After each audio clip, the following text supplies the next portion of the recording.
40-year mortgages. I've never seen one executed. I don't even know if there are options today.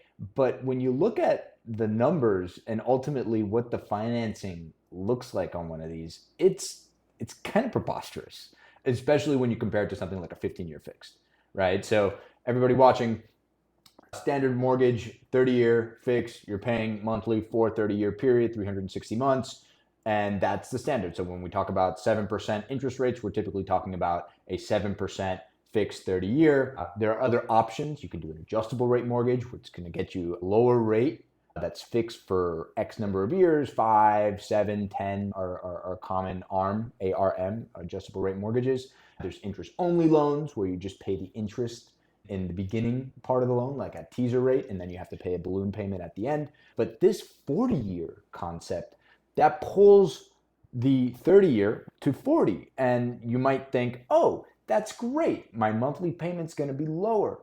But when you add up the interest on one of these, you're paying significantly more.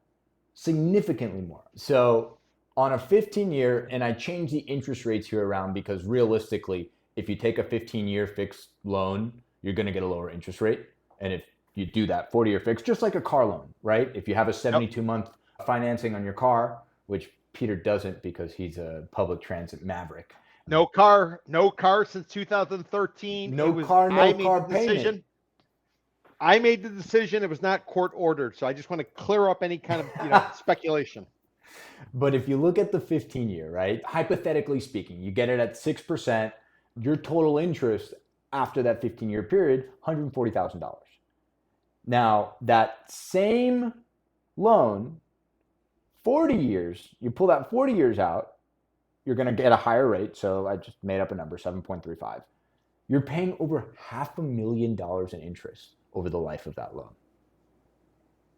And in an economy, in this reality of 2025, a lot of people are very conscious of their monthly spend. And so, hey, I can afford this $2 million house now if I take out a 40-year fix that versus a 15 or a 30-year. Or I don't have the emotional bandwidth to take out an ARM because I'd be sweating through my sleep every night. And I think if we continue down this path in the economy, in the housing market, I don't think we're very far away from seeing a 40-year financing option.